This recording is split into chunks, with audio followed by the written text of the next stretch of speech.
Mutual Broadcasting System presents The Mysterious Traveler. Written, produced, and directed by Robert A. Arthur and David Coken.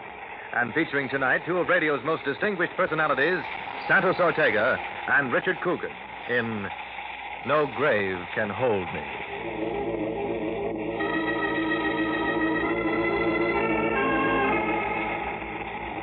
This is the Mysterious Traveler, inviting you to join me on another journey into the realm of the strange and the terrifying. I hope you will enjoy the trip, that it will thrill you a little and chill you a little as we travel tonight into the world of shadows, from which no man may return, and we learn the story of one who does return. It's a story I call No Grave Can Hold Me.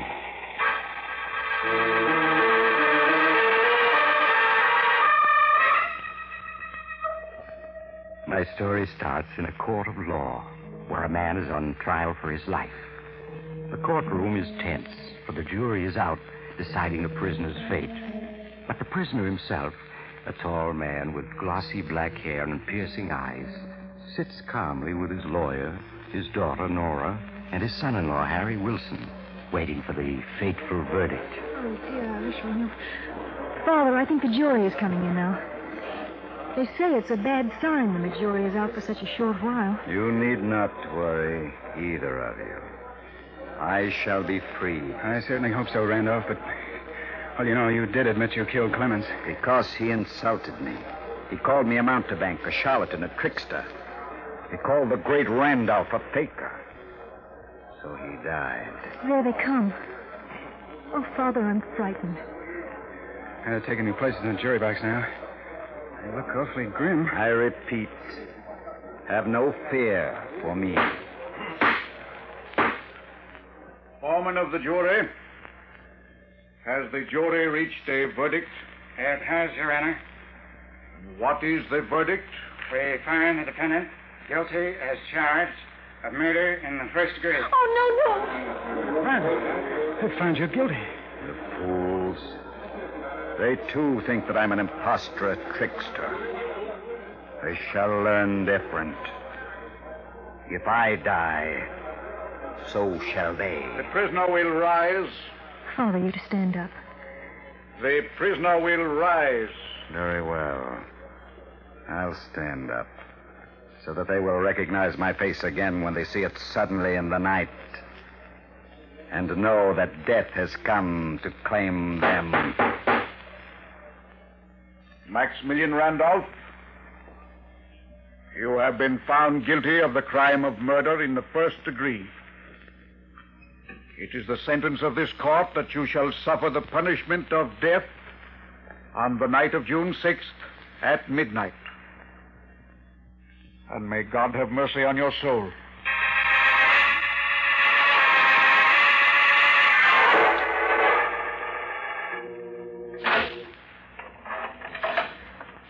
Visitor for you, Mr. Randolph.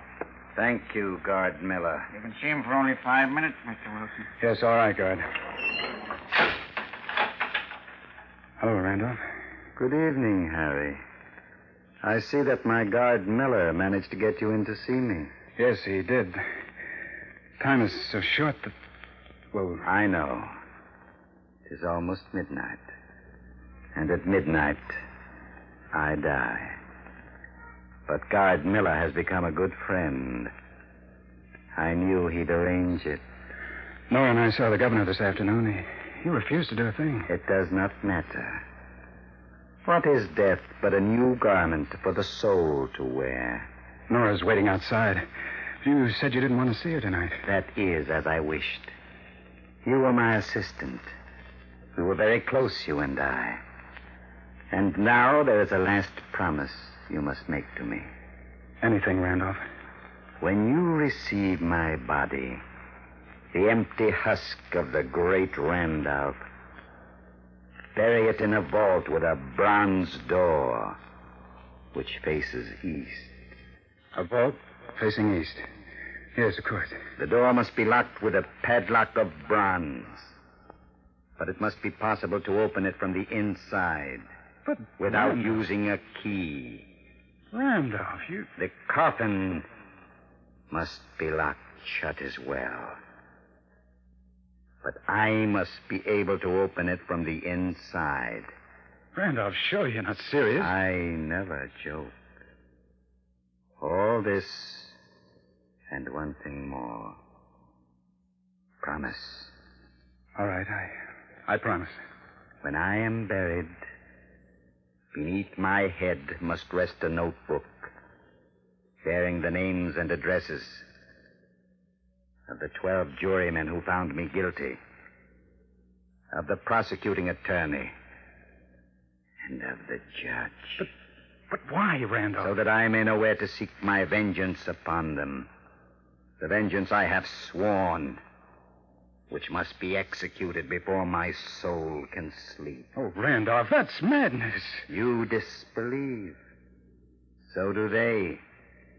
But in my studies, I have learned many things.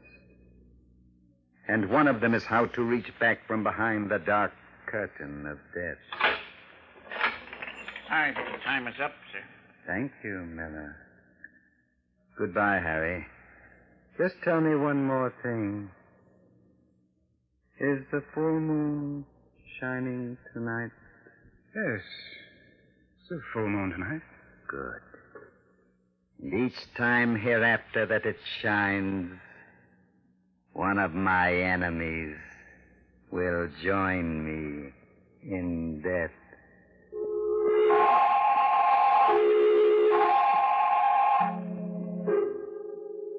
And so the great Randolph went to his execution and was buried according to his instructions. After a few days, his case was forgotten. Forgotten by all but Harry Wilson, his son-in-law. Well, as the first month passed and the full moon again shone in the windows of his apartment, a strange restlessness possessed Harry. Harry, what's wrong with you? Oh, I'm sorry, Nora, but tonight's the night of the full moon. I'm nervous. I can't help it. Oh, darling, you're not worrying about Father, are you? About his threat? Yes, I am. Oh, but that's absurd. Poor Father. Toward the end, I'm afraid he was suffering from delusions, and he was more than just an ordinary man. He wasn't entirely sane, Harry. No, maybe not, but he was so sure of himself, so certain. And those instructions for the way he was to be buried.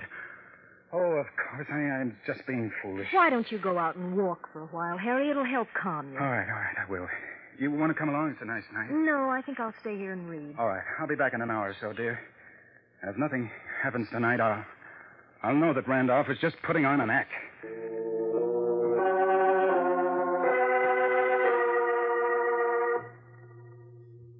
But a little later, another man was also walking in the moonlight of a beautiful July evening. This one was short and stout.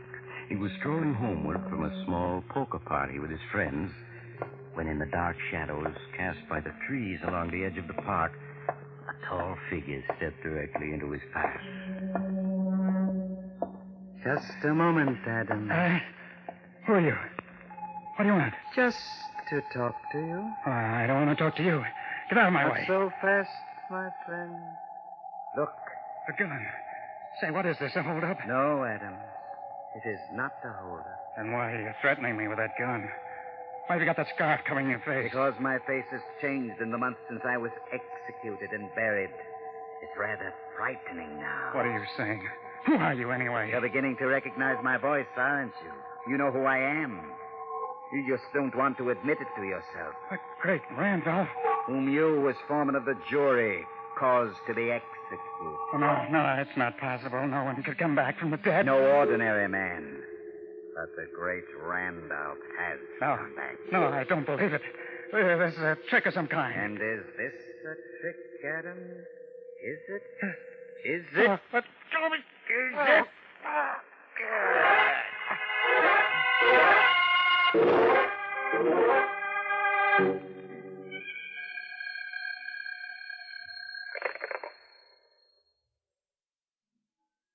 Hello? Hello, Nora. Is Harry there? No, he's out for a walk. Who is this? Don't you recognize my voice, Nora? Surely you heard it often enough. Father. Oh, no, it can't be. Strange how skeptical everyone is of me. even my own daughter. Father, it is you. What do you want? I just want to tell Harry that I have claimed the first victim of my vengeance. Exactly on the stroke of midnight. The same minute when I died. Oh, no. And I wanted to warn him that he must do nothing to interfere with my plans. For if he does, I shall have to add him to my list of victims.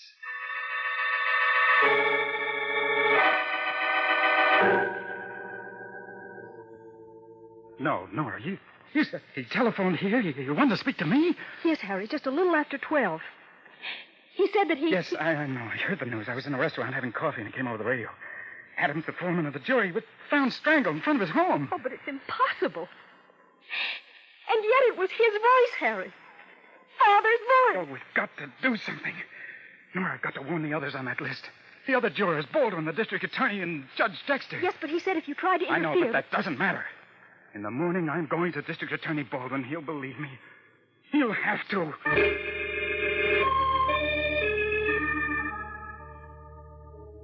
Oh, but Mr. Baldwin, you've got to listen to me. You've got to warn the others. You've got to give them protection, or they'll die, just as Adams did. Winston, I'm a busy man. I have enough on my mind without having to listen to wild-eyed stories like the one you just told me. But it's true. Randolph's instructions about the way he wanted to be buried, the notebook that I put in the coffin with him. Mere theatrical mummery. Now, Adams was the victim of an ordinary street mugging. That's all there is to it. I have to ask you to leave. I have more important things to tend to.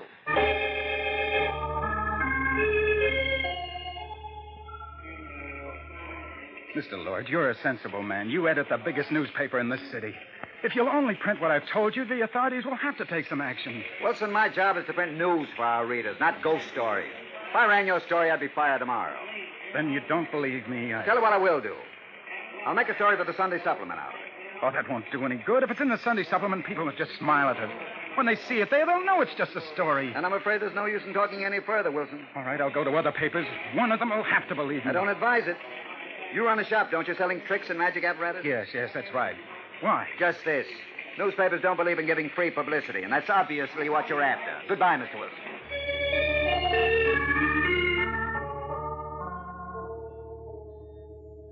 I'm very sorry, Mr. Wilson, but Judge Dexter is unable to see you. Oh, but, miss, did you explain to him what it's about? How important it is? The judge said if you cared to write him a letter, he'd give the matter his consideration. Oh, that's no good.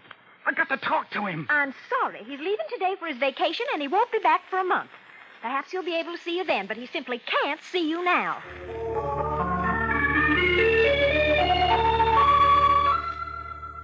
None of them would listen to me, Nora. They either thought I was crazy or... But I wanted publicity. They all told me to forget it. They're right, Harry. That's the only thing to do to forget it. But, Nora... Maybe we're wrong. Maybe Adam's death last night was just a coincidence. I'm sure Father had nothing to do with it. Oh, no. He telephoned you. You heard his voice? Well, I'm not sure now that I did. Maybe it was a dream, Harry. Maybe I just imagined it. So forget the whole thing. Please, Harry, for my sake, forget it.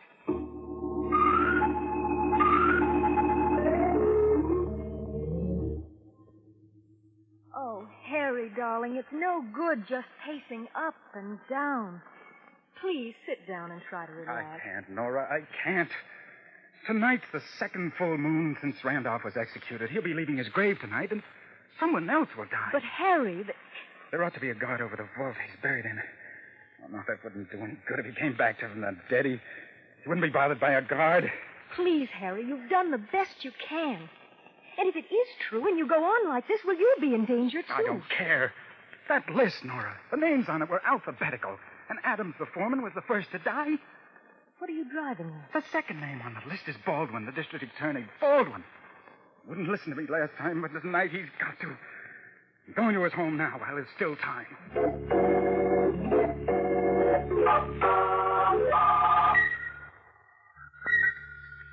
Mr. Baldwin, you are in danger tonight. I'm sure of it. Deadly danger. No, you mean it, I'm sure, Wilson. Yes. I thought it was some kind of a gag before. Now I can see you fully believe everything you've said. Oh, then you will take precautions, at least for tonight? I've been an officer of the law for 30 years. I've been threatened by a lot of convicted murderers, but not one of them has come back to get me yet. But you don't understand. The great Randolph is different. He had powers that we know nothing about. Perhaps, but I doubt it. Now, Wilson, I appreciate your warning, but I can't take it seriously. Oh, really. Then you won't guard yourself? No more than usual. I'll lock the door presently. I'm sure that'll keep out any ghosts who may come this way. Mr. Baldwin, please, it's almost midnight. At least let me stay with you for another hour. I'm sorry, but I'm about ready to turn in. I expect to sleep well, too. Now, you go on home, do the same. Because nobody's going to be harmed tonight by the great Randolph spook. I guarantee it. Oh, no, please, I wish you'd let me I couldn't stay. think of it. Now, you can find your way out yourself, can't you? I'm sure. Yes, of course. All right, Mr. Baldwin, I won't bother you any longer. Good night. Good night, Wilson. Well, he's gone. I'm afraid the poor fellow needs to see a psychiatrist. Randolph's ghost. I only hope I never have anything worse to be afraid of than that. Who's there? Who came in just now? Wilson, is that you again? No, my friend. It is not Wilson. Who are you? What the devil's the meaning of this? You don't recognize me, then? How can I in that cloak with the collar pulled up over your face?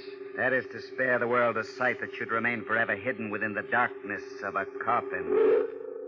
But my voice? Surely you recognize that. What are you talking about? Now, get out at once or I'll call for the police. It would tax their powers to arrest me. They have no authority in the world to which I belong. No, it can't be. I see you have recognized me. You should have taken Wilson's warning, Baldwin, because I'm here, the great Randolph, at your service. Oh, it's impossible. That's been said of so many things, hasn't it? But I think I can convince you. No, stay away. Help! That won't do you any good. By the time anyone comes, you will have joined me in the world of death. Oh!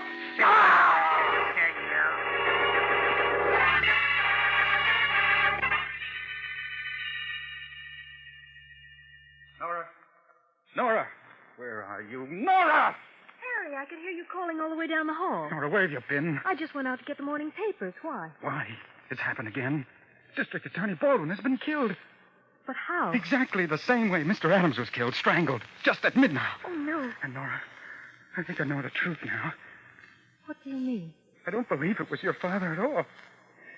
I think it was I that killed them. I killed them both.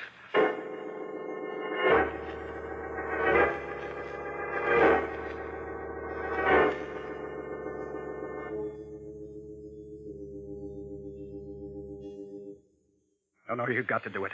There's a full moon tonight. You've got to lock me in this apartment. Oh, but Harry, you couldn't possibly have killed those two men. I could.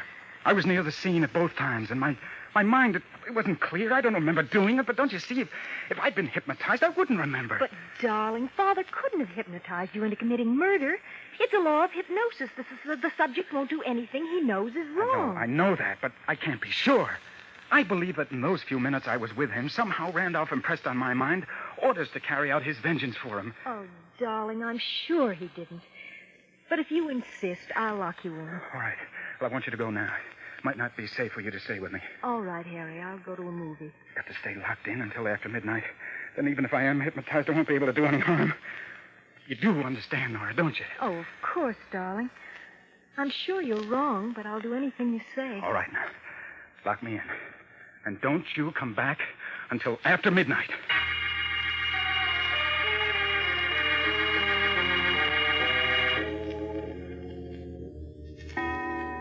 Seven. 8. 9. 10. 11. Another hour and then I'll know. Or will I? Maybe I'll try to get out and I won't remember it. Or... Telephone. Yes. Hello. Hello, Harry. Randolph. Yes, my boy. I'm glad at least you don't say, no, it's impossible. No. Where are you, Randolph? That doesn't matter. I just wanted to warn you. And don't try to interfere with my plans. But, Randolph, I thought... Hello. He hung up. That proves that I'm not the one. Then in that case, yes, that's the only possible answer. I know now what the truth is. Oh, I've got to get out of here. The door... Oh, it's too solid. I couldn't break it down with an axe. There's no fire escape, and it's 8 floors down to the street. I have it, the superintendent. I can telephone the superintendent, tell him I'm locked in, and then he'll come and let me out.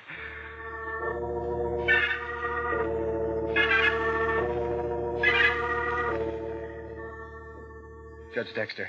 First, Adams died, then Baldwin. Their names were the first 2 on the great Randolph's list.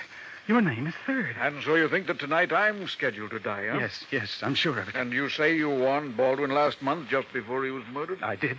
And he laughed at me. But he died just the same. And you're seriously asking me to believe that a dead man legally executed by the state is walking the streets tonight seeking my life? I tell you, he telephoned me only half an hour ago. I recognized his voice.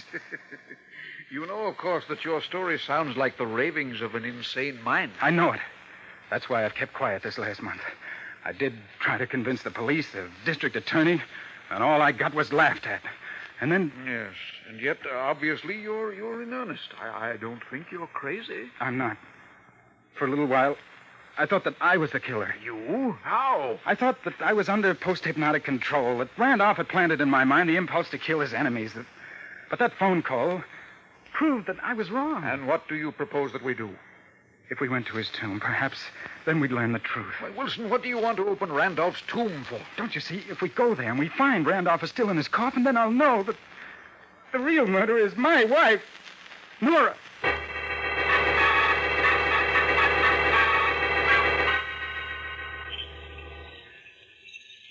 I have the key right here.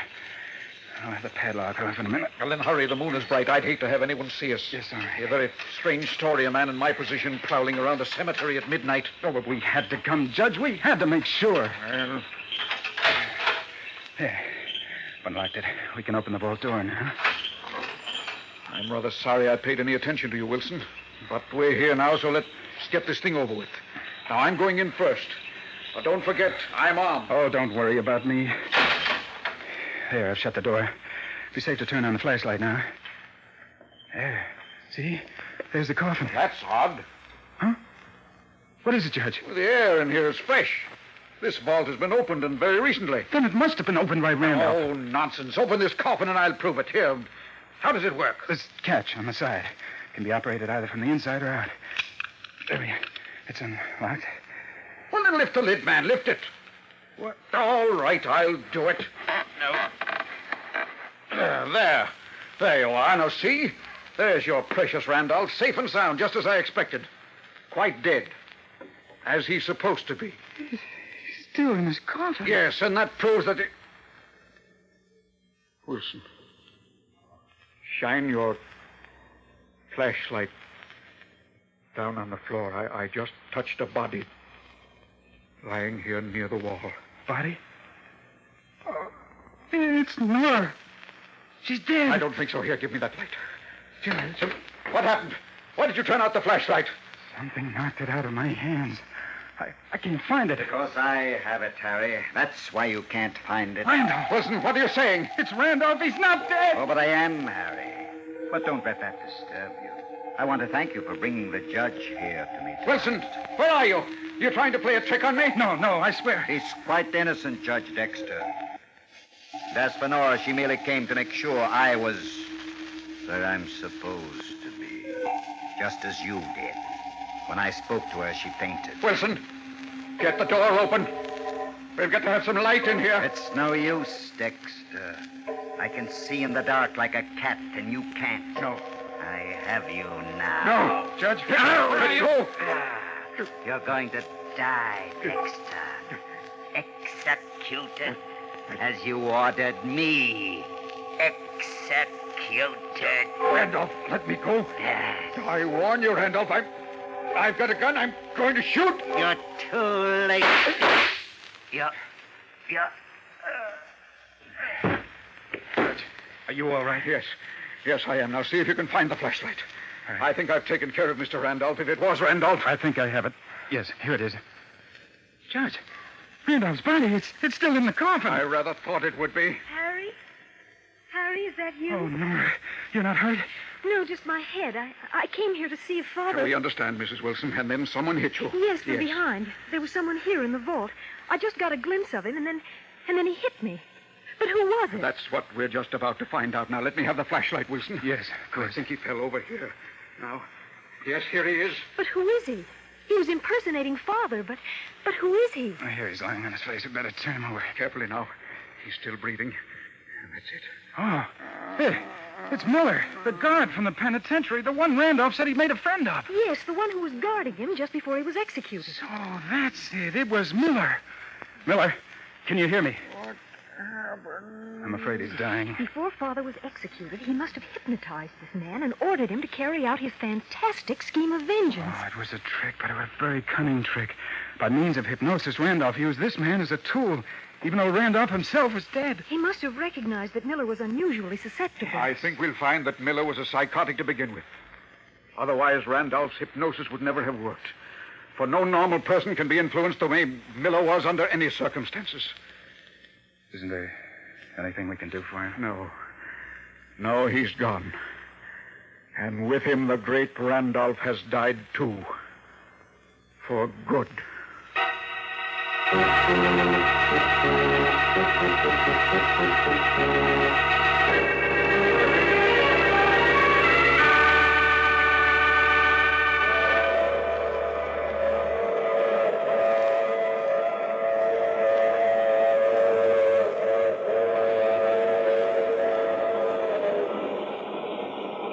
This is the mysterious traveler again.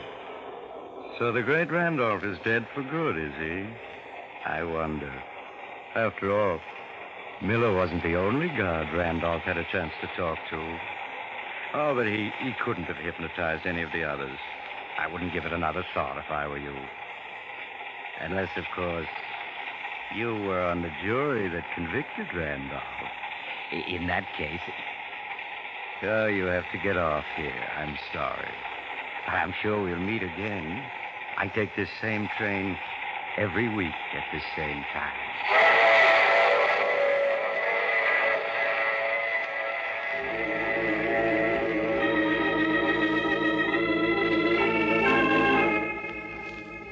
You have just heard The Mysterious Traveler, a series of dramas of the strange and terrifying. The role of the mysterious traveler is played by Maurice Tarplin. In tonight's cast were Santos Ortega, Richard Coogan, Shirley Blank, and Bill Smith. Original music composed and played by Al Finelli. All characters in this story were fictitious, and any resemblance to actual persons was purely coincidental. This is Bob Emmerich speaking. This program came from New York. This is the Mutual Broadcasting System.